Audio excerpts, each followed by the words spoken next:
Beckett Hayes, a rich man, had everything money could buy. Everything except the one thing he craved: authenticity. The city pulsed with life, yet he felt none of it.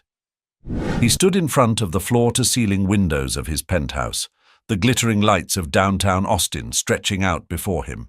His reflection in the glass, a tailored suit, perfectly styled hair, and a Rolex glinting under the soft light, mocked him. He turned away with a sigh, pacing the silent room. The walls were adorned with abstract art that cost more than most people made in a year. His shelves overflowed with accolades from building one of the most successful tech empires in the country, including Rideline, his rideshare company that revolutionized urban travel. Yet the emptiness gnawed at him, growing louder with every passing day. A soft chime interrupted his thoughts. He glanced at his phone, a text from Declan Reed, his best friend since childhood. Declan. "Dinner tonight.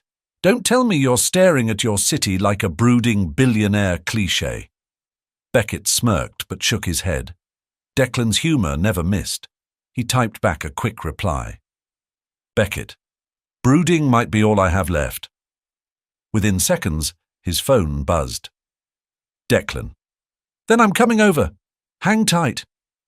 Beckett didn't bother responding.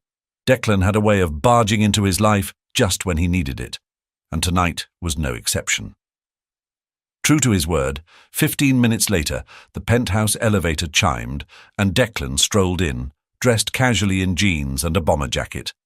He carried a brown paper bag that exuded the scent of greasy burgers and fries. "You need real food, not whatever rabbit food your chef is feeding you," Declan announced, dropping the bag on Beckett's pristine marble counter. "Sit. Eat." Beckett chuckled but obliged, pulling out a stool. "I didn't invite you for a therapy session." "And yet, here I am." Declan handed him a burger, then leaned against the counter. "What's going on? You look like someone stole your yacht." Beckett took a bite of the burger, savouring the grease and salt. "I'm tired, December. Every woman I meet, every single one, they only care about the bank account, the status, the perks." Declan raised an eyebrow. "And you're surprised? You're literally a walking Fortune 500 list. It's part of the package, Beckett. That's the problem. I don't want it to be part of the package. I want someone who looks at me and sees me, not the money or the headlines." Declan studied him for a moment, then smirked. "You've finally lost it, haven't you? Billionaire Existential Crisis 101. "I'm serious," Beckett insisted. "I need something real, someone real. But how do I even begin to find that when everyone already knows who I am?" Declan's expression shifted, his humour replaced with something softer. "You can't buy authenticity, Beckett. But if you want to find it, you might have to give up the spotlight for a while." Beckett froze, the weight of Declan's words settling over him. He set the burger down. "What are you saying?" "I'm saying, hide in plain sight. You own Rideline. Why not be one of your drivers for a while? Strip away the labels. Be Beckett Hayes, the guy, not Beckett Hayes, the billionaire." The idea was so absurd that Beckett laughed. "You're kidding." "I'm not," Declan said, folding his arms. "Think about it. You're not bad-looking." "Thanks." "And you can be charming when you're not sulking. Go out there, drive around, meet people, see who treats you like a person, not a paycheck." Beckett stared at him, the absurdity of the plan sparking something inside him. A flicker of hope. He pushed back his stool, pacing the room. "It's insane." "Sure is. But it might work." Declan grinned. "Now you're talking." The following week, Beckett stood in the driveway of a modest duplex he'd rented in a quiet neighborhood far from downtown. His tailored suits were replaced with plain jeans and T-shirts. A beaten-up sedan, purchased second-hand, waited for him, a far cry from the sleek sports cars he was used to. He ran a hand through his now slightly disheveled hair, staring at his reflection in the car window. He barely recognized himself. It felt both liberating and terrifying.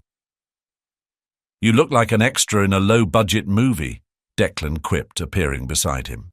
"Thanks for the vote of confidence." Beckett opened the car door, sliding into the driver's seat. The faint smell of old coffee and air freshener greeted him. He wrinkled his nose. "You'll survive," Declan said, leaning against the car. "Remember, this isn't about you. It's about them, the people you meet. Stay curious, and don't give up if the first few rides are duds." Beckett nodded, gripping the steering wheel. "Here goes nothing." The city felt different from behind the wheel of a battered sedan.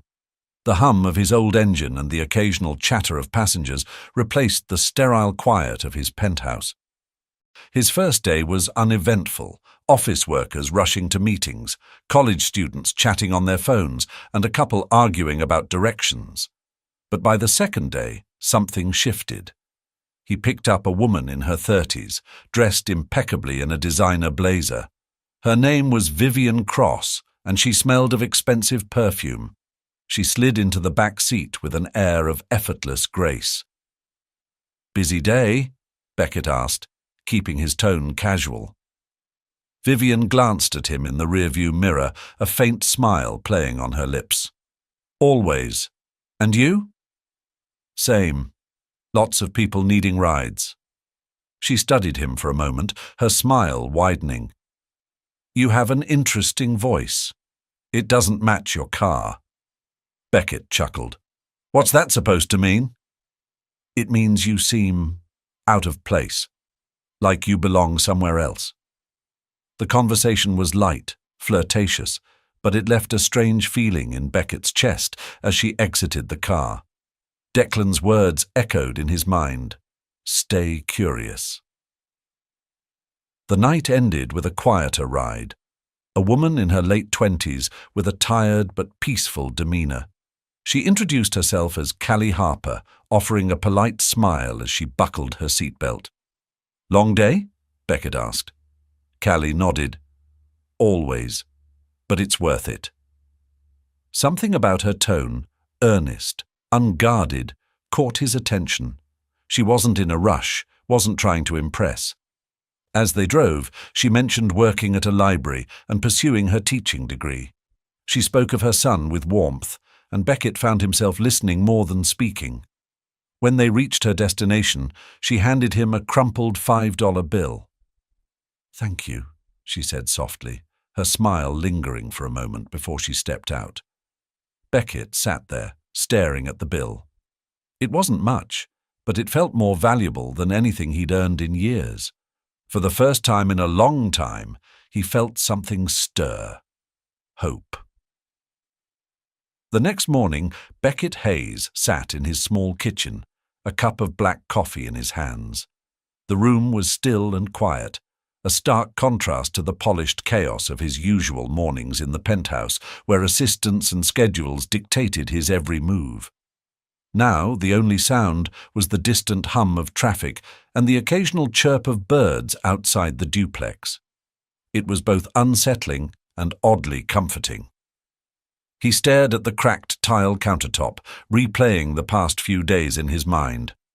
The faces of passengers flashed before him like fleeting memories, some chatty, some distant, some unremarkable. But two stood out vividly. Vivian Cross, with her sharp gaze and air of mystery, and Callie Harper, whose gentle sincerity lingered in his thoughts longer than he cared to admit. His phone buzzed, breaking the quiet. Declan's name lit up the screen. "Still alive?" Declan's voice carried its usual mix of humor and concern. "Barely," Beckett replied, leaning against the counter. "This is harder than I thought." "I told you it wouldn't be easy. Authenticity comes with effort, my friend. So, who've you met? Anyone worth remembering?" Beckett hesitated, his mind immediately drifting to Callie. "A few. One woman, Callie. She's different." "Different how?" Declan pressed, his tone sharpening. "She's real, kind, doesn't try to be anything she's not. She's refreshing. Declan let out a low whistle. Sounds like someone's caught your attention. It's not like that, Beckett said quickly, though even he wasn't convinced by his words. I don't even know her. She's just someone who doesn't make me feel like a walking wallet. Well, Declan said after a pause, don't screw it up. And don't forget, you're playing a part here. Keep your story straight. Beckett ended the call and sighed, running a hand through his hair. Declan was right. He had to stay focused, stick to the plan. But as he picked up his keys and headed for the car, he couldn't shake the thought of Callie's quiet smile. The day unfolded much like the others. Beckett navigated the streets of Austin, picking up passengers who came and went like scenes in a play. An elderly couple argued over directions. A teenager blasted music through his headphones. A young professional typed furiously on her laptop in the back seat, barely acknowledging his existence. By midday, he was drained, but he kept driving. This wasn't about comfort, it was about discovery. Then, fate intervened. As he pulled up to a curb near a bustling cafe, a familiar figure stepped out of the crowd. Callie Harper, holding a canvas tote bag filled with books, glanced at her phone before flagging him down. Beckett's heart quickened as she approached, her expression soft but focused. "Beckett, right?" she asked as she slid into the passenger seat, her voice carrying a hint of recognition. He nodded, surprised she remembered his name. "That's me. Callie, wasn't it?" She smiled faintly. "Good memory." "Where to?" he asked, starting the engine. "Just the library," she said, gesturing ahead. "It's not far." As they drove, the silence between them was comfortable, punctuated by the rhythmic hum of the car. Beckett wanted to ask her a dozen questions, but held back, unsure how to begin. It was Callie who broke the quiet. "You seem different from most drivers," she said, her gaze fixed on the passing streets. "More thoughtful, I guess." Beckett chuckled, gripping the wheel. "I'll take that as a compliment." "It is," she said simply, glancing at him. "Most people are in such a rush these days. They don't stop to notice much. You seem like you notice things." Her words hit him harder than he expected. He cleared his throat, trying to play it cool. "I guess driving gives you a lot of time to think." "Thinking's good," she said with a small smile, "as long as you don't get stuck there." Before he could respond, they reached the library. Callie gathered her bag, hesitating for a moment before stepping out. "Thanks for the ride," she said, her tone warm. "Maybe I'll see you around." Beckett watched her walk away, the door clicking shut behind her. He wanted to say something, anything, to keep the connection alive. But the moment passed, and she disappeared into the library. The afternoon brought a different kind of encounter. Beckett picked up Vivian Cross outside a sleek office building. She strode to the car with the confidence of someone used to getting what she wanted. Her perfume filled the space as she slid into the back seat, her sharp eyes meeting his in the rearview mirror. "Beckett," she said smoothly. "Fancy seeing you again." He forced a polite smile. "Small world." "Or a lucky coincidence," she said, her lips curving into a smile. "I was hoping I'd run into you." Beckett focused on the road, unsure how to respond. Vivian's energy was magnetic, but it carried an edge that made him wary. "Do you always drive?" she asked, tilting her head. "You don't strike me as ordinary." He raised an eyebrow. "What does that mean?" "Just an observation," she said lightly. "You seem different, like there's more to you than meets the eye." Her words made him uneasy, but he kept his tone neutral. "I guess everyone's got a story." "And I'd like to know yours," she said, her voice dropping slightly. "Over dinner, maybe?" The directness of her offer caught him off guard.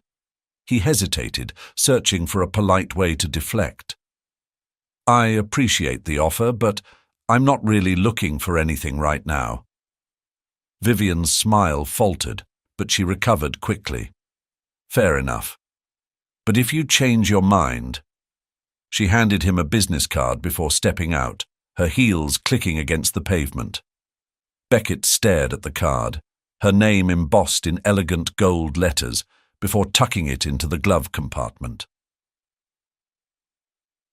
That evening, Beckett parked his car in the driveway of the duplex, exhaustion settling over him like a heavy blanket. The day had been long, filled with faces and voices that blurred together. But two stood out, distinct and unforgettable.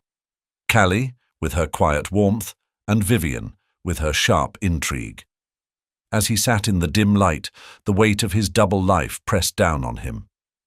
He had set out on this journey to find authenticity, but the lines between his real and fabricated selves were already beginning to blur. For the first time in years, Beckett felt uncertain, and that uncertainty, though unsettling, was strangely exhilarating.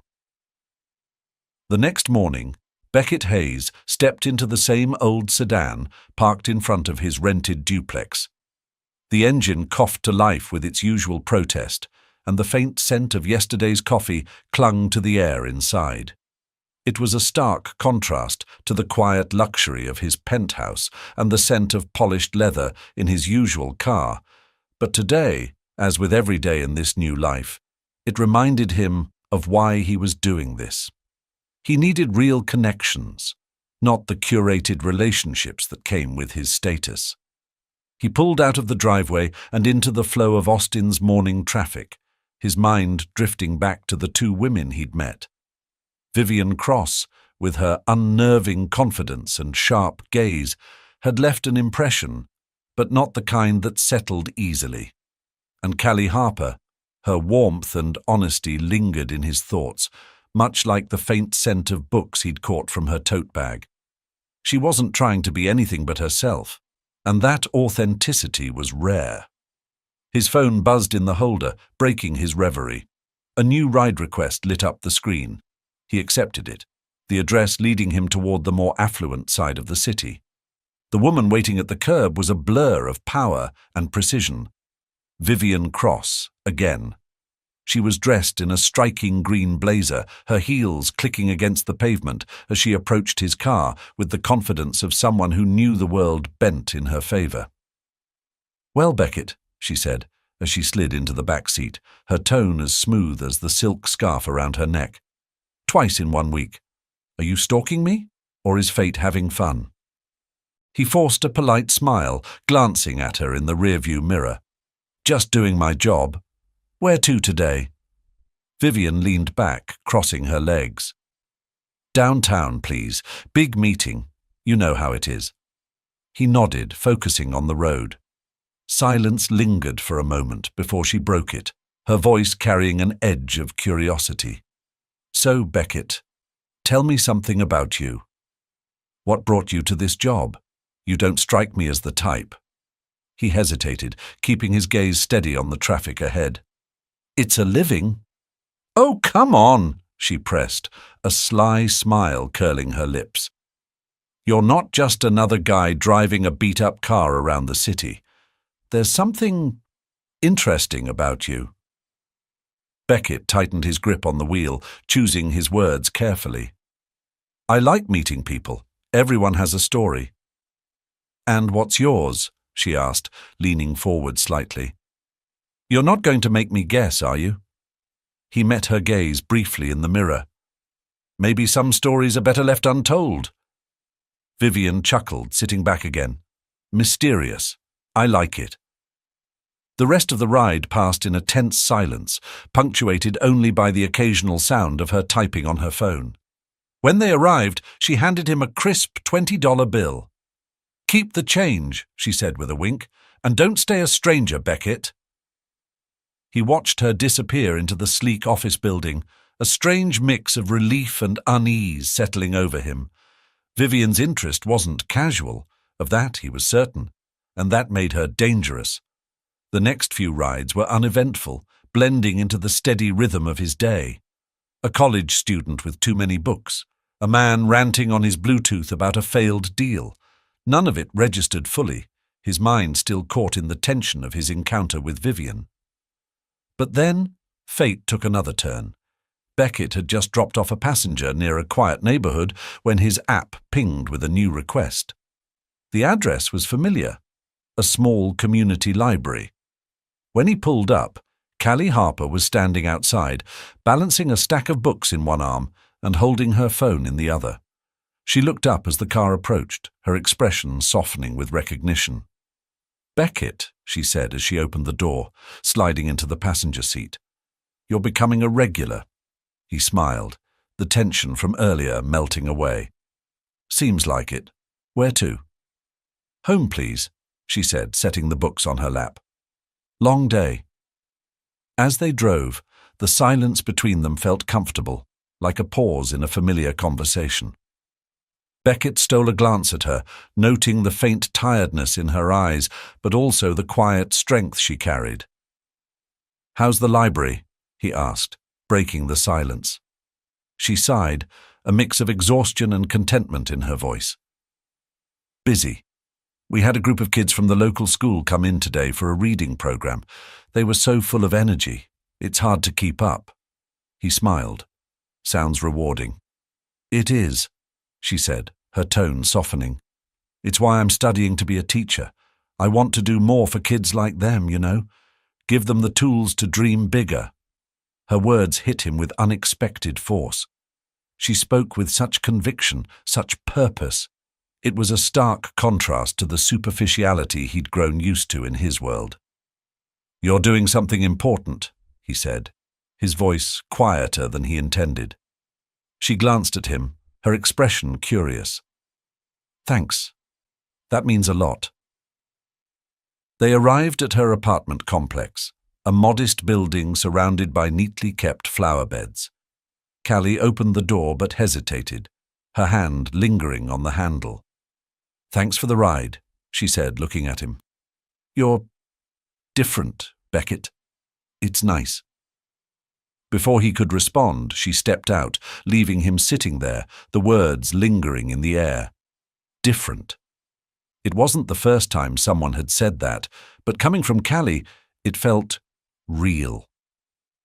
As he drove away, he couldn't help but replay her words in his mind. She saw him, not the billionaire, not the persona he was pretending to be, but him. And that realization left him with a strange mix of hope and fear. That evening, Beckett returned to his duplex, the weight of the day settling over him. He poured himself a glass of whiskey, staring out the small window at the dimly lit street below. His thoughts were a chaotic swirl of Callie's warmth, Vivian's sharp interest, and the delicate balance he was trying to maintain. His phone buzzed on the counter, pulling him back. A text from Declan. "Declan, so, any progress on your grand experiment?" Beckett smirked, typing back. "Beckett, met someone interesting, and someone complicated." Declan's reply came almost instantly. Declan, "Spill, interesting first." Beckett, "Callie, she's grounded, honest, the kind of person who makes you want to be better." Declan, "And complicated?" Beckett, "Vivian, she's trouble, and I think she knows it." Declan, "Sounds like you've got a lot on your plate. Just remember, you're playing with fire. Don't let the lies catch up to you." Beckett set the phone down, Declan's words ringing in his ears. The lies. They were piling up, and he knew it was only a matter of time before they came crashing down. But for now, he pushed the thought aside, letting the flicker of hope Callie had sparked guide him through the uncertainty. Beckett Hayes woke up to the soft hum of life outside his modest duplex. The chatter of neighbors walking their dogs, the distant buzz of lawnmowers, and the occasional laughter of children on bikes. It all felt strangely comforting. He'd grown used to the quiet luxury of his penthouse, but here, in this unpolished corner of Austin, everything felt more alive, more human. He poured himself a cup of coffee and stared out the kitchen window. his mind replaying the events of the previous day. Callie's words still lingered, soft but impactful. "You're different. It's nice." There was no pretense in her voice, no calculation in her eyes.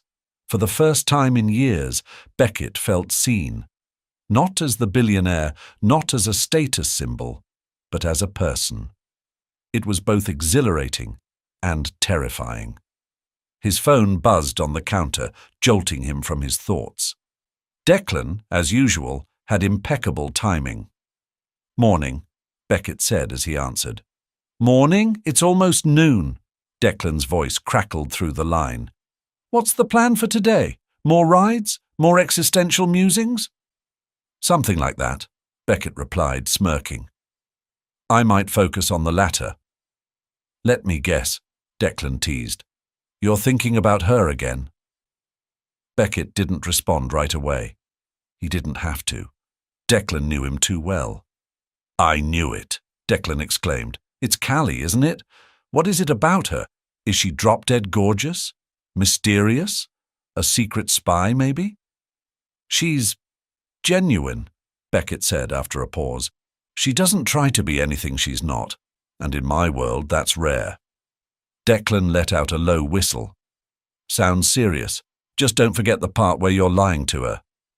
The words hit Beckett like a splash of cold water. He knew Declan was right. Every ride, every interaction was another layer of deception. And yet, he couldn't bring himself to stop. "Thanks for the reminder," Beckett said dryly. "Any time," Declan replied. "Now get out there and find out if this Callie is worth the trouble." Beckett ended the call, grabbed his keys, and headed for the car. The day ahead felt like a blank slate, filled with possibilities and dangers. By mid-afternoon, Beckett had picked up half a dozen passengers, each one a fleeting presence in the back seat. A college professor engrossed in grading papers, a tourist snapping photos through the window, a mother calming a crying toddler. Their stories passed through his car like waves, leaving faint ripples behind.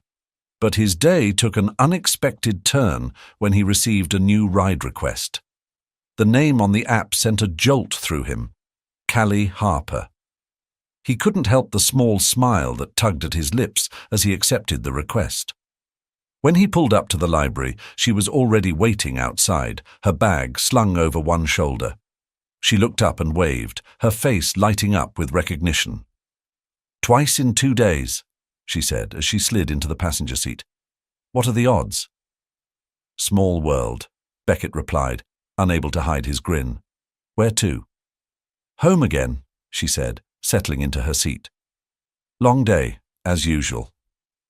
As they drove, Callie let out a soft sigh, leaning her head against the window. Beckett glanced at her, sensing something was weighing on her mind. "Tough day?" he asked gently. She hesitated before nodding. "One of the kids at the library, Marcus, he's struggling. He's only 8, but he can barely read. His parents are working 2 jobs each, and he's just slipping through the cracks." Her voice broke slightly, and she looked away, embarrassed. "Sorry, you probably don't want to hear about this." "Why wouldn't I?" Beckett said, his tone sincere. "It sounds like it matters to you." "It does," she admitted. "But sometimes it feels like no matter what I do, it's never enough." Her vulnerability caught him off guard. In his world, people rarely spoke from the heart. Everything was polished, rehearsed. But Callie was raw and unfiltered, and it struck a chord deep within him. "You're making a difference," he said quietly. "Even if it doesn't feel like it." She turned to him, her eyes soft but searching. "You really believe that?" "I do," he said, meeting her gaze. "You're doing something most people wouldn't even try. That takes courage." Her lips curved into a small smile. "Thanks, Beckett. That means a lot." For a moment the car was filled with a comfortable silence, the kind that didn't need to be filled with words. Beckett felt something shift between them, a connection, fragile but undeniable. When they reached her apartment, Callie hesitated before getting out. "Hey," she said, her hand lingering on the door handle. "Would you like to come in? Just for a coffee or something?" Beckett's heart skipped a beat. The invitation was unexpected, but the warmth in her voice made it impossible to refuse. "Sure," he said, trying to keep his tone casual. Inside, her apartment was modest but cozy, filled with the faint scent of lavender and the soft hum of a fan in the corner. A stack of children's books sat on the coffee table, and a drawing, presumably by her son, was pinned to the fridge. "This is nice," Beckett said, taking it all in. "Thanks," Callie said, handing him a mug of coffee. "It's not much, but it's home." He took a sip, the warmth of the coffee matching the atmosphere of the room. "It suits you." She laughed softly. "You mean chaotic and a little rough around the edges?" "No," he said, his voice earnest. "I mean, it feels real." Her laughter faded, replaced by a quiet smile. "That's probably the best compliment I've ever gotten." Before he could respond, the sound of a door opening caught his attention. A young boy, no older than 8, peeked around the corner, his eyes wide with curiosity. "Beckett, this is my son, Noah," Callie said, her tone warm. Noah stepped forward hesitantly, clutching a small toy truck. "Hi." "Hi, Noah," Beckett said, crouching slightly to meet his gaze. "That's a cool truck you've got there." Noah's face lit up, and he held the truck out proudly. "It's my favorite, it's super fast." Beckett smiled, feeling a pang of something he couldn't quite name. This wasn't the world he was used to, this small, unpolished life, but in that moment, it felt like something he'd been missing all along. As he left later that evening, Beckett couldn't shake the image of Callie and Noah from his mind. They were a glimpse into a life he'd never considered, a life built on connection rather than ambition. And for the first time, he wondered if his search for authenticity wasn't just about finding someone else, but about finding himself. The next morning, Beckett Hayes found himself driving the city streets with a sense of restlessness he couldn't shake. The faces of passengers blurred together, an endless stream of hurried strangers, and yet his thoughts kept circling back to the warm, chaotic little world he'd glimpsed inside Callie Harper's apartment. He remembered the way she'd smiled when she talked about her son, the quiet pride in her voice, and the shy way Noah had introduced his favorite truck. It was a life so far removed from his own, yet somehow it felt more grounded than anything he'd ever known. As the sun climbed higher, his phone buzzed with a new ride request. He glanced at the name, Vivian Cross. Beckett sighed, hesitating for a moment before accepting. He'd been avoiding her texts for days, unsure of how to navigate the sharp-edged interest she'd shown in him. But here she was again, pulling him back into her orbit. When he arrived, Vivian was already waiting on the curb, her designer sunglasses reflecting the sunlight like twin mirrors. She slid into the back seat with a confidence that felt almost rehearsed. "Beckett," she said smoothly, her lips curving into a smile. "I was starting to think you were avoiding me." He glanced at her in the rearview mirror. "Just been busy." She replied, leaning back against the seat. "Well, I'm glad you're here now. I've got an event downtown, and I could use some company on the way." "Company?" Beckett asked, raising an eyebrow. "You know, conversation," Vivian said, her tone light but pointed. "You're interesting, Beckett. I can't quite figure you out." He kept his focus on the road, choosing his words carefully. "Not much to figure out. I'm just a guy trying to make a living." Vivian chuckled, the sound low and calculated. "You're not fooling me. There's something about you, something intriguing." Beckett didn't respond, letting the hum of the car fill the silence.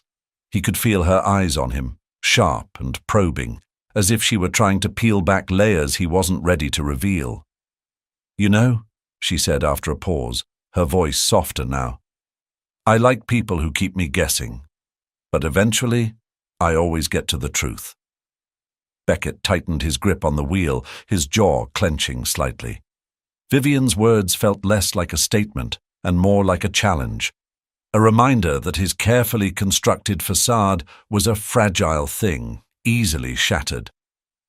They arrived at her destination, a sleek, modern gallery bustling with well-dressed patrons. Vivian leaned forward before stepping out, her hand resting briefly on his shoulder. "Don't be a stranger," she said, her voice carrying a hint of something unspoken. Then, with a final glance, she disappeared into the crowd. Beckett exhaled, running a hand through his hair. Vivian Cross was a complication he didn't need, but one he couldn't seem to avoid. That evening, Beckett found himself driving through a quieter part of the city, the setting sun casting long shadows over the streets. His mind wandered as he drove, the weight of his dual life pressing heavier than ever. Just as he considered calling it a day, his phone buzzed with another ride request. The name on the app made his chest tighten. Callie Harper. He couldn't suppress the small smile that spread across his face as he accepted the ride. Moments later, he pulled up outside the library, where Callie was waiting with Noah by her side. The boy clutched a backpack nearly as big as he was, his face lighting up when he saw Beckett's car. "Hi, Beckett," Noah said excitedly as he climbed into the back seat. "Hey, Noah," Beckett replied, his tone warm. "How's it going?" "Good. Guess what? I got a gold star at school today." Noah held up a sticker as if it were the most valuable thing in the world.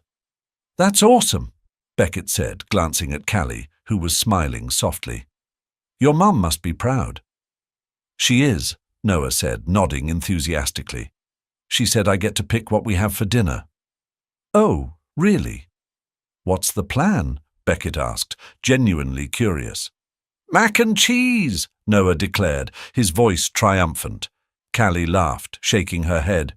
"Every time. He's nothing if not consistent." As they drove, the conversation flowed easily, the warmth between them filling the car like a quiet hum. Beckett found himself smiling more than he had in weeks, the tension from earlier melting away with every passing mile. When they reached their destination, Noah hesitated before getting out. "Are you coming in, Beckett?" he asked, his eyes wide with hope. "Noah," Callie said gently, her cheeks flushing slightly. "Beckett's busy. He probably has more rides to do." Beckett hesitated, torn between his responsibilities and the invitation in Noah's eyes. But before he could respond, the boy gave him a shy wave and followed his mum toward the apartment. Beckett sat in the car for a long moment, the sound of their laughter fading as they disappeared inside. There was something about the two of them, something that felt like a lifeline in a world that often felt cold and hollow. And it scared him. Later that night, Beckett parked outside his duplex, the weight of the day pressing down on him. He leaned back in his seat, staring up at the night sky through the windshield. His phone buzzed on the console, and he picked it up to see a message from Declan. "Declan. How's the adventure? Found your fairy tale ending yet?" Beckett stared at the message for a long time before typing a reply. "Beckett. It's not a fairy tale, it's complicated." The response came almost immediately. Declan. "Complicated is code for I'm falling for someone but don't want to admit it." Beckett chuckled softly, shaking his head. Declan wasn't wrong, but falling for Callie was dangerous. She didn't know who he really was, and the truth felt like a ticking time bomb. As he sat there, the image of Callie's smile and Noah's laughter replayed in his mind, mingling with the memory of Vivian's sharp gaze and probing questions. His world was growing more tangled by the day, and he wasn't sure how much longer he could keep it all from unraveling. But one thing was certain. This path he'd chosen was no longer just an experiment. It was becoming something far more real and far more risky. The next morning, Beckett Hayes awoke to a sense of unease that seemed to settle into the pit of his stomach. His thoughts from the previous night lingered like a persistent shadow, refusing to fade. Callie Harper and her son Noah had begun to feel like more than just another part of this strange, self-imposed journey. They felt important. But the growing connection also brought with it a dangerous weight. How long could he keep up the pretense? The sharp chirp of his phone pulled him from his thoughts. He glanced at the screen to see a message from Fiona, his younger sister. Fiona, coffee today? I need to see you're still alive after going AWOL. Beckett stared at the message for a moment, debating whether to respond. Fiona wasn't just his sister. She was his fiercest protector, the one who always saw through his defenses. If anyone could sense that something was off, it was her. But avoiding her would only make things worse. Beckett, noon, usual spot. The reply came almost instantly. Fiona, don't be late and wear something that doesn't scream billionaire playing dress-up. Beckett couldn't help but chuckle despite himself. Fiona never minced words, and that was both her charm and her challenge. At exactly noon, Beckett walked into the small cafe nestled in the heart of downtown Austin. Fiona was already waiting at a table by the window, her sharp green eyes scanning the room like a hawk. She spotted him immediately and raised an eyebrow. "Well, look who decided to show up," she said as he approached. "And you even followed my wardrobe advice. Miracles do happen." Beckett smirked, pulling out a chair across from her. "Good to see you too, Fiona." She studied him closely, her expression softening slightly. "You look tired." "Thanks," he replied dryly. "Just the confidence boost I needed." "I'm serious," she said, leaning forward. "You've been off lately. What's going on?" Beckett hesitated, choosing his words carefully. Fiona had a way of cutting through his walls, and he wasn't ready to reveal everything. Not yet. "Just taking a step back," he said finally, "trying to figure out what's next." Fiona tilted her head, skepticism flickering in her eyes. "And you're doing that by hiding out in some rented shoebox and driving strangers around in a car that looks like it barely survived the last decade?" Beckett blinked, caught off guard. "How did you—" "I have my ways," she interrupted, a sly smile tugging at her lips. "You forget. I'm better at digging than you are at hiding." He sighed, rubbing the back of his neck. "It's not what it looks like." "Then what is it?" Fiona pressed. "Because from where I'm sitting it looks like you're running from something, or someone." Beckett didn't respond right away, his mind racing. He could feel her gaze boring into him, demanding answers. But how could he explain this experiment without sounding completely insane? "I just needed a break," he said finally. "From everything. The expectations, the spotlight, the fake smiles, all of it." Fiona's expression softened, but only slightly. "And driving strangers around Austin is your grand solution?" "Maybe," Beckett said, his voice firmer now. "It's honest work, and it's giving me a chance to see people, real people, for who they are." Fiona studied him for a long moment, her sharp gaze unreadable. Finally, she leaned back in her chair, crossing her arms. "All right," she said, "I'll play along.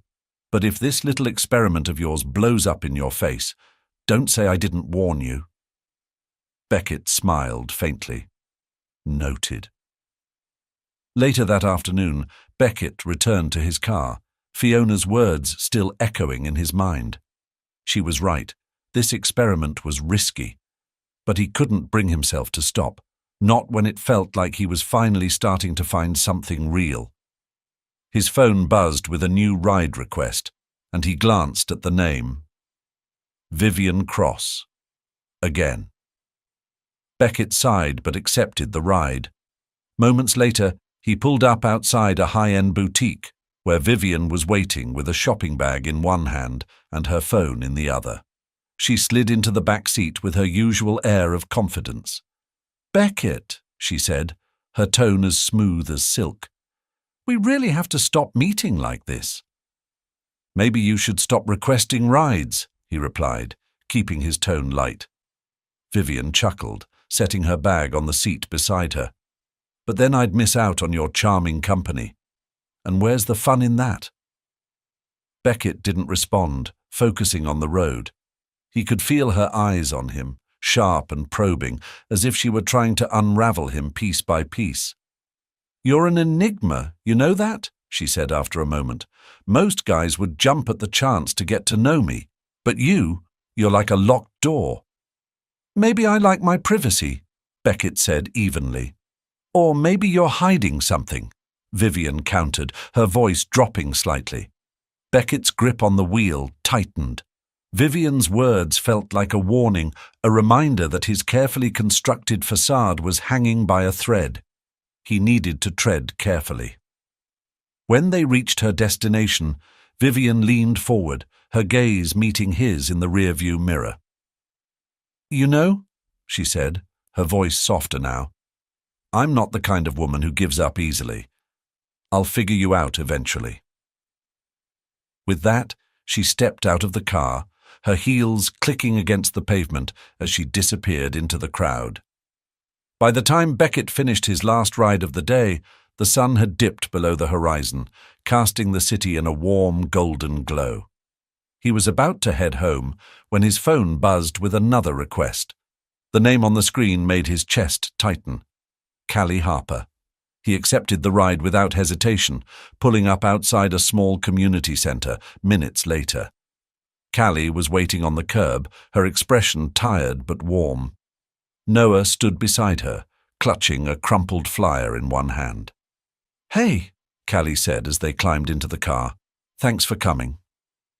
"Any time," Beckett replied, glancing at her through the rearview mirror. "Busy day?" "Busy doesn't even begin to cover it," she said with a laugh, "but Noah had his first soccer practice, so it was worth it." "I scored a goal," Noah chimed in, his voice filled with excitement. "Nice work," Beckett said, smiling. "You're a natural." As they drove, the conversation flowed easily, the warmth between them filling the car like a quiet hum. Beckett found himself relaxing, the tension of the day melting away with every passing mile. When they reached Callie's apartment, Noah hesitated before getting out. "Are you coming in, Beckett?" he asked, his eyes wide with hope. "Noah," Callie said gently, her cheeks flushing slightly. "Beckett's probably busy." Beckett hesitated, torn between his responsibilities and the pull he felt toward Callie and her son. But before he could respond, Noah gave him a shy wave and followed his mum toward the apartment. Beckett watched them disappear inside, his chest tight with conflicting emotions. This was more than he'd bargained for, more than he'd expected. And for the first time, he wondered if he was in too deep. The sun dipped below the Austin skyline, painting the city in hues of gold and crimson. Beckett Hayes sat in his car, engine idling, his thoughts running in circles. He had been parked outside Callie Harper's apartment for longer than he cared to admit. Something about the soft glow of the lights in her window, the faint shadow of her moving inside, kept him rooted in place. It wasn't obsession, at least that's what he told himself, it was curiosity. She was the one person who made him feel like Beckett Hayes the man, not the billionaire. But curiosity had a dangerous edge. The deeper he waded into this self-imposed experiment, the more entangled he became. And the more entangled he became, the harder it would be to explain the truth. With a sigh, he shifted the car into gear and drove off, the pull of Callie's world tugging at him, even as he tried to distance himself. He didn't get far before his phone buzzed, a name flashing across the screen. Declan. Beckett swiped to answer, holding the phone to his ear. What now? Hello to you too, Declan said, his tone laced with amusement. I was just checking in to make sure you haven't spiraled into some existential crisis. Not yet, Beckett replied, his voice tight. But thanks for the concern. Let me guess, Declan said. This has to do with your girl next door situation. Beckett frowned. She's not. Save it, Declan interrupted.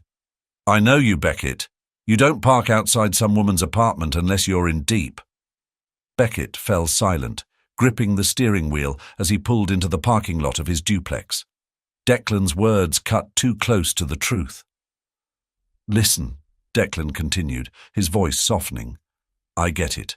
She's different. And that's great. But you're walking a fine line here. You've got to be careful. I know, Beckett said quietly. Do you? Declan pressed. Because from where I'm standing, it looks like you're getting way too comfortable in this lie of yours. Beckett closed his eyes, the weight of Declan's words settling heavily on him. I'll handle it. You'd better, Declan said, before it handles you. The next day, Beckett was back on the road, his car weaving through the bustling streets of Austin. His rides blurred together, faces and voices that came and went, none of them lingering. His mind, however, remained preoccupied with two people, Callie and Vivian. It didn't take long for one of them to resurface. Vivian Cross appeared in his back seat for the third time that week, her presence as sharp and deliberate as ever. She greeted him with a knowing smile, her gaze flicking to his reflection in the rearview mirror. Beckett, she said smoothly, you really are becoming a habit. You could always stop requesting rides, he replied, his tone light but guarded. Now, where's the fun in that? She teased, crossing her legs. Besides, I like our little chats. Beckett didn't respond, keeping his focus on the road, but Vivian was nothing, if not persistent. So, she said after a moment, have you figured out what you're hiding yet? His hands tightened on the wheel. I'm not hiding anything. She chuckled softly, the sound low and knowing. You're not a very good liar, Beckett, but that's okay. I like a challenge.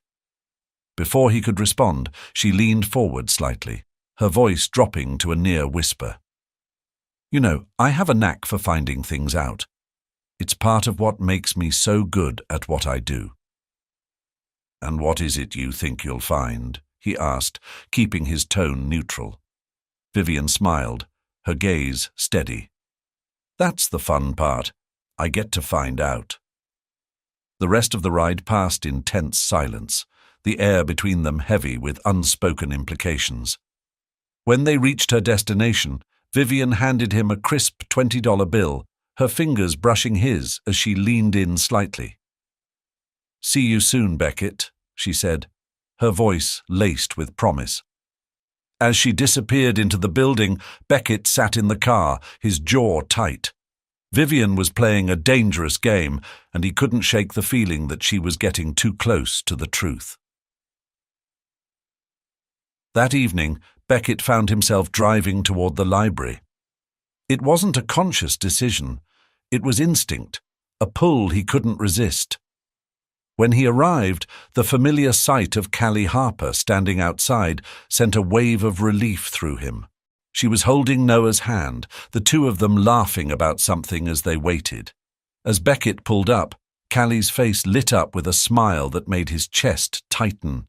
Hey, Beckett, she said, as she and Noah climbed into the car. You're becoming a regular. Can't stay away, he joked, glancing at her through the rearview mirror. As they drove, the conversation flowed easily, the warmth between them a stark contrast to the tension he'd felt earlier with Vivian. Noah chattered excitedly about his day, his laughter filling the car like sunlight breaking through clouds. Beckett, Noah said suddenly, his tone serious. Do you play soccer? Beckett chuckled. I used to. Why? Because I need more people on my team, Noah said, his voice earnest. Mom's not very good. Hey, Callie protested, laughing. I'm plenty good. No, you're not, Noah said matter-of-factly, making Beckett laugh. Well, I guess I could give it a shot, Beckett said, smiling at the boy. But only if your mum promises not to bench me. No promises, Callie said, her eyes sparkling with mischief. When they arrived at Callie's apartment, Noah hesitated before getting out. Are you coming in? He asked, his eyes wide with hope. Beckett glanced at Callie, who shrugged, her cheeks tinged with pink. Only if you want to. He hesitated for a moment before nodding. Sure. Inside, the apartment was just as he remembered, modest but warm, filled with the quiet hum of life. Noah immediately ran to grab his soccer ball while Callie moved to the kitchen, her movements quick and efficient. Thanks for humoring him, she said, handing Beckett a glass of water. He doesn't usually take to people this quickly. Beckett shrugged, his gaze soft. He's a good kid, easy to like. Callie smiled, the warmth in her eyes making his chest tighten. You're not so bad yourself. Before he could respond, Noah came running back, his soccer ball clutched tightly in his hands. Let's play, he declared, his excitement infectious. And for the first time in a long time, Beckett found himself laughing, really laughing, as he kicked the ball around the small living room with Noah. It was messy and chaotic, but it was real, and in that moment, it felt like the most honest thing he'd ever done. As the evening wore on and the laughter faded into quiet conversation, Beckett couldn't help but wonder, how much longer could he keep this up? How much longer before the truth came crashing down? And when it did, would Callie and Noah still see him the same way? The warm glow of Callie's apartment lingered in Beckett Hayes's mind as he drove home that night. For a brief moment, he had felt what it was like to be part of something genuine, a life untouched by the expectations and pressures of wealth and status. But that fleeting comfort came with an edge of guilt. Callie and Noah didn't know the truth about him, and every moment he spent with them deepened the web of lies he'd spun around himself. The headlights of his car cast long shadows on the walls of his rented duplex as he pulled into the driveway. He sat there for a moment, gripping the steering wheel, as Vivian's sharp gaze and knowing words echoed in his head. I'll figure you out eventually. With a sigh, he stepped out of the car, the weight of the day pressing down on him. But as he approached the door, a figure stepped out of the shadows, startling him. Fiona, he said, his voice a mix of confusion and irritation. What are you doing here? His sister crossed her arms, her expression a blend of exasperation and concern. What am I doing here? What are you doing here, Beckett? Living like this, driving a beat-up car and pretending to be, what, a regular guy? He froze, his mind scrambling for a response. Fiona didn't give him the chance. I hired a private investigator, she said bluntly. You've been dodging my questions for weeks, so I decided to get answers myself. Damn it, Fiona, Beckett muttered, running a hand through his hair. You had no right. No right, she snapped, her voice rising. I'm your sister, Beckett. I have every right to be worried when you disappear without an explanation. I didn't disappear, he said defensively. I'm right here. In this charade? Fiona gestured to the duplex and the car parked in the driveway. What are you even trying to prove? It's not about proving anything, Beckett said, his tone hardening. I'm trying to figure out who I am, who I want to be. Fiona's expression softened, but only slightly.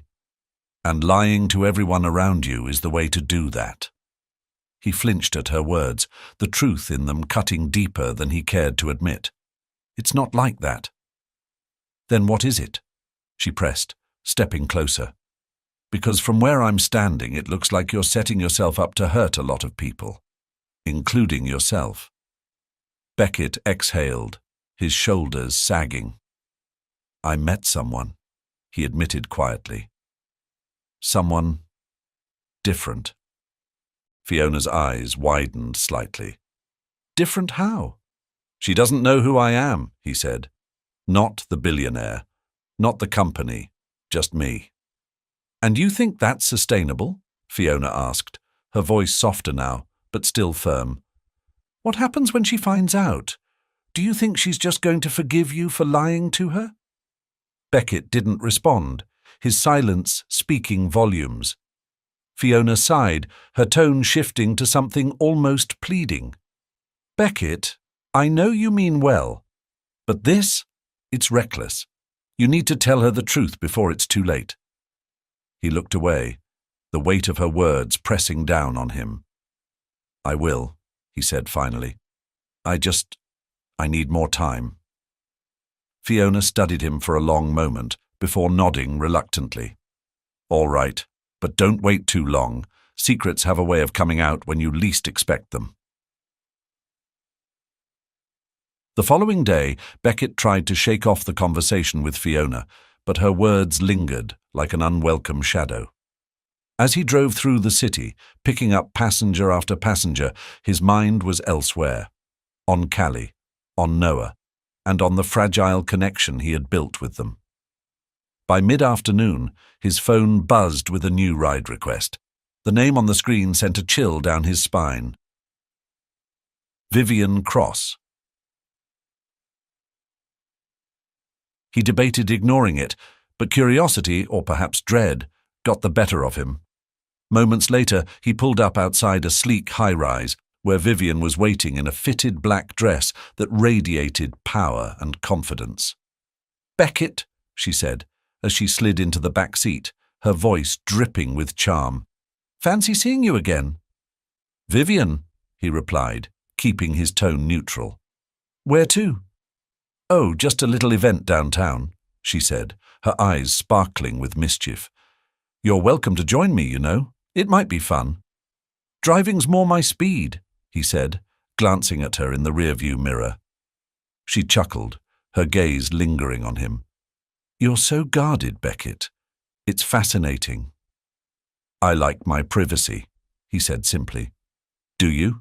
She asked, leaning forward slightly. Or are you just hiding something? Her words sent a jolt of unease through him, but he kept his expression neutral. What would I be hiding? Vivian smiled, her eyes sharp. That's what I intend to find out. The rest of the ride passed in tense silence, her presence a constant weight in the back seat. When they reached her destination, she stepped out but paused, leaning down to meet his gaze through the window. See you soon, Beckett, she said, her tone a mix of promise and warning. As she walked away, Beckett exhaled, his grip on the steering wheel tightening. Vivian was circling closer, and he couldn't shake the feeling that his carefully constructed world was on the verge of collapsing. That evening, Beckett found himself outside Callie's apartment once again. He hesitated before knocking on the door, the sound of Noah's laughter filtering through the walls. When Callie opened the door, her face lit up with a smile that made his chest tighten. Beckett, she said, stepping aside to let him in. This is a nice surprise. I hope I'm not intruding, he said, his voice softer than usual. Not at all, she replied. Noah's been asking about you all day. As if on cue, Noah came running into the room, his face lighting up when he saw Beckett. You're here. Mum said you might not come. Beckett crouched to meet the boy's gaze. Of course I came. I couldn't let you win all those soccer games without me. Noah laughed, grabbing his hand and pulling him toward the living room. Come on, let's play. As the evening wore on, the warmth of Callie's apartment wrapped around Beckett like a comforting blanket. But even as he laughed with Noah and shared quiet moments with Callie, Fiona's warning echoed in his mind. Secrets have a way of coming out when you least expect them.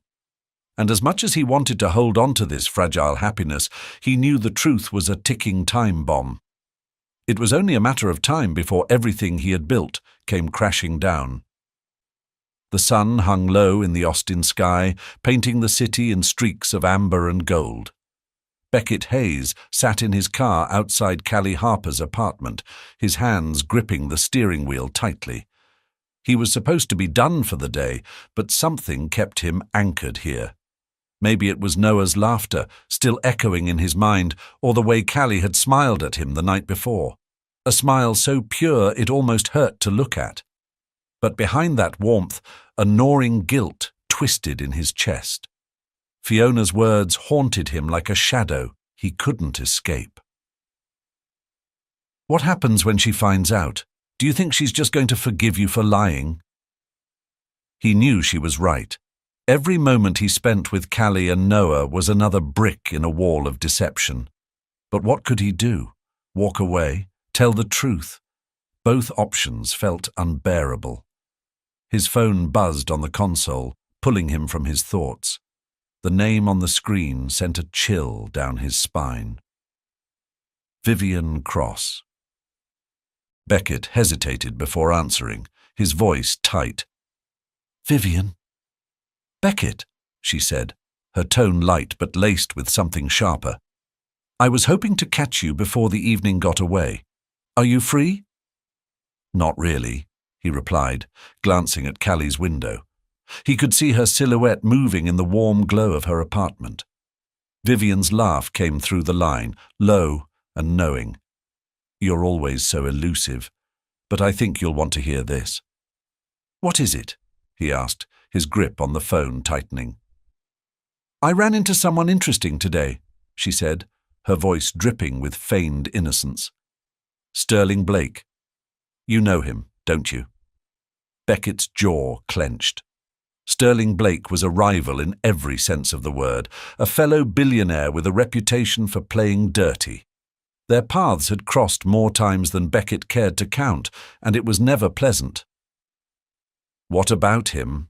Beckett asked, his tone wary. "Well," Vivian said, drawing out the word, "he seems to think you've been hiding something. And let's just say I'm very good at connecting dots." Beckett's heart raced. "What are you getting at, Vivian?" She paused, letting the silence stretch before speaking again, her voice low and deliberate. "Let's meet. Tonight. I have a feeling we could help each other." "I'm not interested," Beckett said firmly, but his words lacked conviction. "Oh, Beckett," she said with a soft laugh. "You will be." The line went dead, leaving Beckett staring at his phone, his chest tight with unease. Vivian's games were getting more dangerous, and Sterling's involvement only complicated things further. He couldn't afford to let them unravel everything he'd worked so hard to build. Not just his company, but the fragile connection he'd found with Callie and Noah. With a heavy sigh, he started the car and drove off, his thoughts a chaotic tangle of fear and determination. Later that evening, Beckett found himself sitting in the dim light of a quiet bar. Vivian had insisted on the meeting, and while every instinct told him to stay away, he knew ignoring her would only make things worse. She arrived in a flurry of confidence, her heels clicking against the floor as she approached his table. She slid into the seat across from him, her smile sharp enough to cut glass. "Thank you for coming," she said, her tone sweet but calculated. "Let's skip the pleasantries," Beckett replied, his voice steady but cold. "What do you want?" Vivian leaned forward, her elbows resting on the table. "Straight to the point. I like that." He waited, his gaze unwavering, as she studied him with those piercing eyes. "I know what you're doing," she said finally. "This little double life of yours, it's fascinating, but it's also dangerous." Beckett's chest tightened, but he didn't let it show. "You don't know anything." "Don't I?" Vivian countered, her smile widening. "You're playing house with a single mom and her adorable little boy, pretending to be one of the masses. But that's not who you are, Beckett, and it's only a matter of time before she finds out. His hands clenched under the table. What do you want, Vivian? She tilted her head, feigning innocence. I just want to understand. Why go to all this trouble? Why lie to her? To yourself? It's none of your business, he said sharply. Oh, but it is, she replied, her voice dropping to a near whisper. Because Sterling Blake is very interested in your little experiment, and you know how much he loves a good scandal. Beckett's heart pounded in his chest, but his expression remained stoic. If you're trying to blackmail me, it's not going to work. Blackmail? Vivian said with a laugh. No, Beckett, I'm offering you a deal. You tell me the truth, everything, and I'll make sure Sterling stays out of it. And why would you do that? He asked, his voice dripping with skepticism. Because I'm not Sterling, she said, her gaze steady. I don't want to destroy you. I just want to understand you. Beckett leaned back in his chair, his mind racing. Vivian's words were a trap, and he knew it. But the mention of Sterling changed everything. If his rival got wind of Beckett's secret life, it wouldn't just be a personal disaster. It could destroy everything he'd built. I'll think about it, he said finally, his voice cold. Vivian smiled, satisfied. Take your time, but don't take too long. When Beckett returned to his duplex that night, the weight of the encounter pressed heavily on him. He paced the small living room, his thoughts spiraling. Vivian's threat loomed large, and Sterling's involvement added a layer of urgency he couldn't ignore. But even amidst the chaos, his mind kept drifting back to Callie.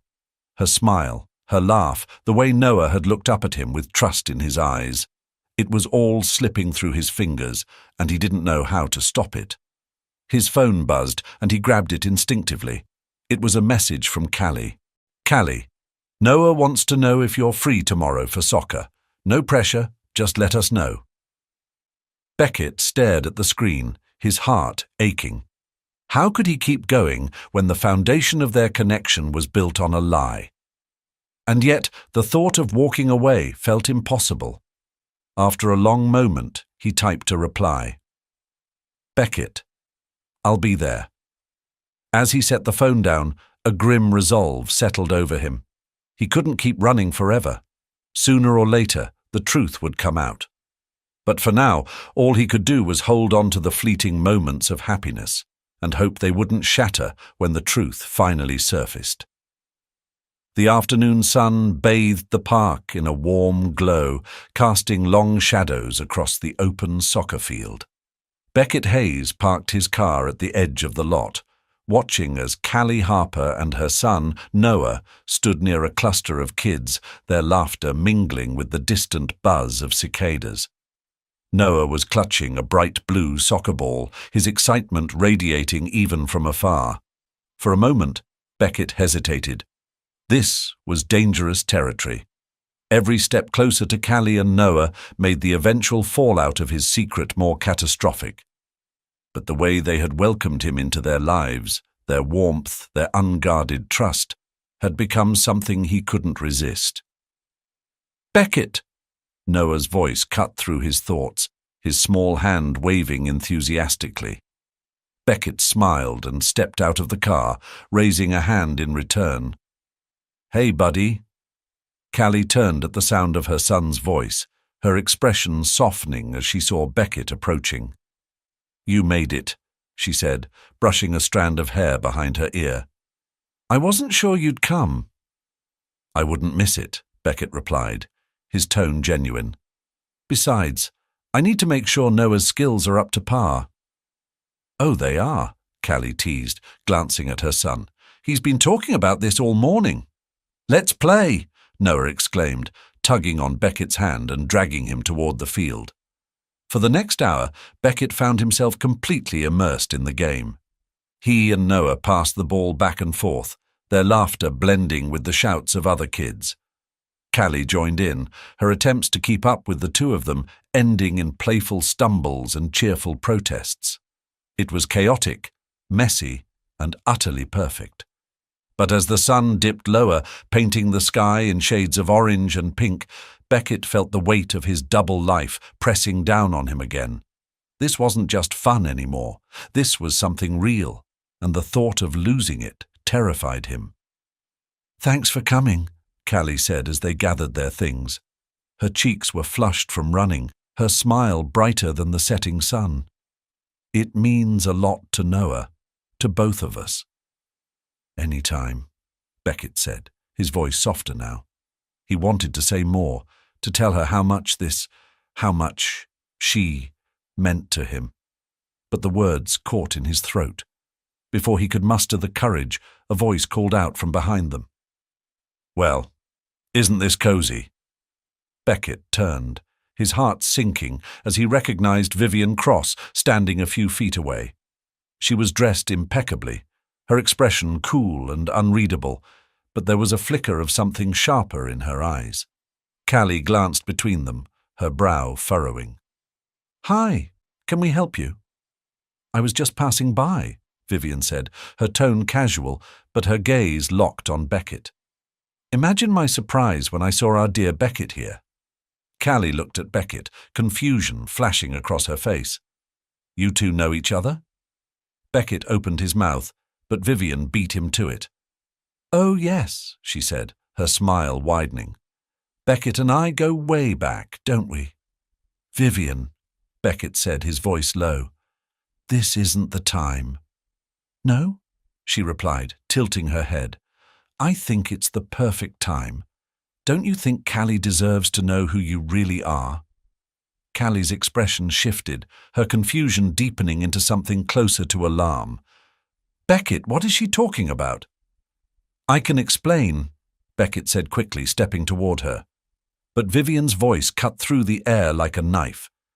"He's not who you think he is, Callie," she said, her words deliberate and sharp. "He's not some struggling rideshare driver. He's a billionaire, the Beckett Hayes, founder of Riderline, one of the richest men in Austin." The silence that followed was deafening. Callie stared at Beckett, her eyes wide with shock. Noah, sensing the tension, clutched her hand tightly. "Is this true?" Callie asked, her voice trembling. "Callie, Beckett began, but she cut him off. "Is this true?" she repeated, her tone firmer now. Beckett hesitated, his chest tight with regret and fear. "Yes," he admitted finally, his voice barely above a whisper. "It's true." Callie took a step back, her expression a mixture of hurt and betrayal. "You lied to me this whole time." "I didn't mean to hurt you," Beckett said, his voice desperate. I wanted to know if someone could care about me for who I am, not what I have." "And you thought lying was the way to do that?" Callie shot back, her voice breaking. "You made me believe you were someone else. You made Noah." She stopped, her voice catching as she looked down at her son. "I care about you," Beckett said, his voice pleading. "About both of you. This wasn't just some game to me." Callie shook her head, tears glistening in her eyes. "I don't even know who you are." "Callie, please." "No," she said sharply, her voice trembling. "I can't do this. I can't have someone like you in Noah's life. In my life."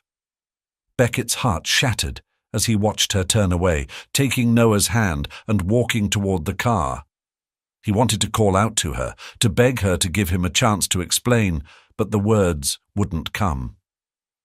Vivian stood there, watching the scene unfold with a satisfied smirk. Beckett turned to her, his expression dark. "Was this your plan all along?" he asked, his voice low and furious. "I warned you, Beckett," she said, her tone icy. "Secrets have consequences." "You don't know what you've done," he said, his voice trembling with anger. "You didn't just hurt me. You hurt them." Vivian raised an eyebrow, her expression unrepentant. "Consider it a lesson. The truth always comes out, whether you like it or not." Beckett didn't respond. He couldn't. The weight of what had just happened pressed down on him like a physical force, leaving him breathless. As Vivian walked away, her heels clicking against the pavement, Beckett stood there, staring at the spot where Callie and Noah had disappeared. The warmth he'd found with them was gone, replaced by a cold emptiness that he wasn't sure he could ever fill. And for the first time in years, Beckett Hayes felt truly alone. Beckett Hayes sat in his penthouse, staring out at the glittering Austin skyline. The view that once gave him a sense of accomplishment now felt hollow. The room was silent, save for the faint hum of the city below, a stark contrast to the laughter and warmth he'd experienced with Callie and Noah. That life felt a million miles away now, torn apart in an instant by truths he'd kept hidden for too long. He hadn't slept in days. Callie's words replayed in his mind over and over, each one cutting deeper than the last. "I can't have someone like you in Noah's life." The memory of her tear-filled eyes, the way she held Noah close as she walked away, it was a pain Beckett didn't know how to process. A knock at the door jolted him from his thoughts. He turned, hesitant, before crossing the expansive living room to open it. Standing on the other side was Declan Reed, his best friend and confidant. Declan took one look at Beckett and shook his head. "You look like hell," Declan said, stepping inside without waiting for an invitation. "Nice to see you too," Beckett muttered, closing the door behind him. Declan dropped a brown paper bag on the counter, the smell of greasy burgers wafting through the air. "Figured you could use something other than self-pity and whatever fancy crap your chef usually makes." "I'm not hungry," Beckett said, leaning against the counter. "Doesn't matter," Declan replied, unpacking the bag. "You're eating, and then you're telling me what the hell happened." Beckett sighed, running a hand through his disheveled hair. "Vivian happened." Declan froze, a fry halfway to his mouth. "What did she do?" "She exposed everything," Beckett said, his voice heavy. "Right in front of Callie. Told her who I really am." "Damn," Declan muttered, setting the fry down. "And Callie?" "She walked away," Beckett said, his voice breaking slightly. "Said she didn't know who I was, that she couldn't have someone like me in Noah's life." Declan leaned back, his expression softening. "Man, I'm sorry. I know how much they mean to you."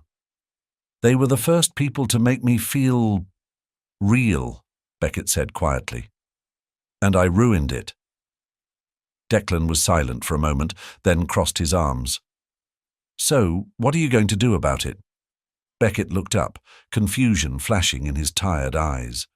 "What do you mean?" "I mean, are you going to sit here and mope, or are you going to fix it?" Declan said, his tone firm. "Because if you think Callie and Noah are worth it, and I know you do, you'd better fight for them." Beckett stared at him, the weight of his friend's words sinking in. "What if it's too late?" "It's only too late if you give up," Declan said. "But if you want them back, you've got to be honest about everything. No more games, no more lies. Just the truth." The truth. The word felt heavy, but Beckett knew Declan was right. If he had any hope of mending what he'd broken, he couldn't hold back any more.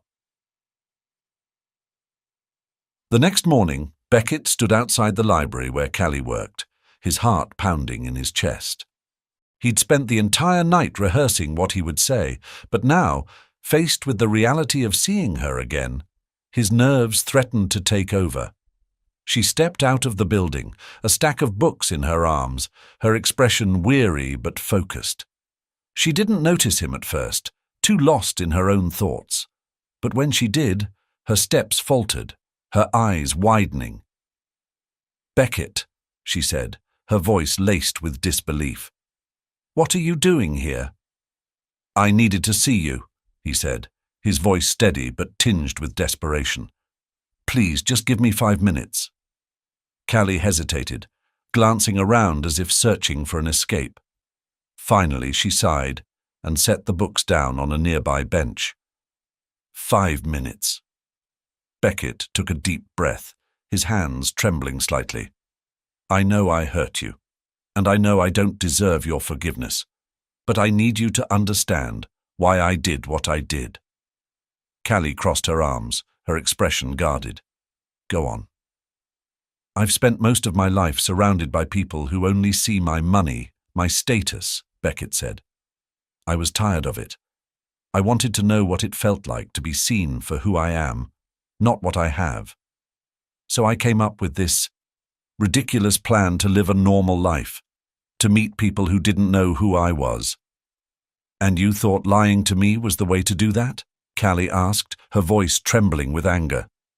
I didn't plan on meeting you, Beckett said quickly, or Noah, and I definitely didn't plan on falling for you. But you, both of you changed everything. Callie's eyes softened for a brief moment before she shook her head. You lied, Beckett. Every conversation we had, every moment we shared, it was all built on a lie. I know, he said, his voice breaking, and I hate myself for it. But I swear, the way I feel about you and Noah, that's real. It always has been. She looked away, her arms tightening around herself. How can I trust you? You can't, he admitted. Not yet. But I'm willing to do whatever it takes to earn that trust back. Just tell me what I can do. Callie was silent for a long moment, her expression unreadable. Finally she looked at him, her eyes filled with a mix of pain and something else, something softer. I don't know if I can forgive you, she said quietly. Not right now. Beckett nodded, his chest tightening. I understand, but I'm not giving up on you, or Noah. She didn't respond, her gaze dropping to the ground. After what felt like an eternity, she picked up the stack of books and walked back toward the library, leaving Beckett standing alone. That evening, Beckett returned to his penthouse, the emptiness of the space swallowing him whole. But for the first time in weeks, he felt a flicker of hope. Callie hadn't forgiven him, not yet, but she hadn't completely shut him out either. He pulled out his phone and dialed Declan's number. His friend answered on the second ring. Well, Declan said. She didn't forgive me, Beckett admitted, but she listened. That's a start, Declan said. Now, you've just got to keep showing her that you mean it. I will, Beckett said, his voice firm, no matter how long it takes. As he hung up, Beckett stared out at the city below, the lights twinkling like distant stars. He didn't know what the future held, but he knew one thing for certain. He wasn't giving up. Not on Callie, not on Noah, not on the life he wanted to build with them. And for the first time in a long time, Beckett Hayes felt like he was finally on the right path. The early morning sun bathed the Austin skyline in soft gold, but Beckett Hayes barely noticed. He stood on the terrace of his penthouse, gripping the railing as the cool breeze whipped past him. Below, the city thrummed with life, oblivious to the storm raging inside him. Today was the day he'd make things right, or at least try. The plan was simple in theory, but carried a weight that made his chest feel like lead. He would meet Callie Harper again, not as a man cloaked in pretense, but as his truest self. Vulnerable, open, honest. It was terrifying, but he knew it was the only way forward. His phone buzzed on the counter behind him. Declan's name flashed across the screen. You ready? Declan asked as soon as Beckett answered. As ready as I'll ever be, Beckett replied, his voice steady despite the knot in his stomach. You've got this, Declan said. Just remember what I told you. Be real. That's what she deserves. Beckett nodded, even though Declan couldn't see him. Thanks, December. You're welcome. Now go get her, Declan said before hanging up. Beckett took a deep breath, grabbed his keys, and headed out the door. The library was quiet. The kind of quiet that invited reflection and, in Beckett's case, doubt. He stepped inside, his heart pounding as the familiar smell of books and polished wood enveloped him. His eyes scanned the rows of shelves until they landed on Callie. She was sitting at a small table near the children's section, her head bent over a stack of books. Her hair fell in soft waves around her face, and the sight of her so focused, so serene, made his breath catch. But it also reminded him of what he stood to lose if this went wrong. He approached cautiously, his footsteps soft on the carpet. When he reached her table, she looked up, her eyes widening slightly as they met his. "Beckett," she said, her tone neutral but guarded. "What are you doing here?" "I need to talk to you," he said, his voice steady but earnest. "Please, just hear me out." Callie hesitated, her fingers tightening around the book in her hand. Finally, she nodded toward the chair across from her. "All right." Beckett sat down, his hands resting on the table. He took a moment to gather his thoughts, then looked her in the eye. "I know I've hurt you," he began, "and I know there's nothing I can say to take that pain away. But I need you to know that everything I felt, everything I feel, is real. You and Noah mean more to me than anything else in my life." Callie's expression remained guarded, but her eyes softened slightly. "If that's true, then why did you lie? Why didn't you trust me with the truth?" "I was afraid," Beckett admitted.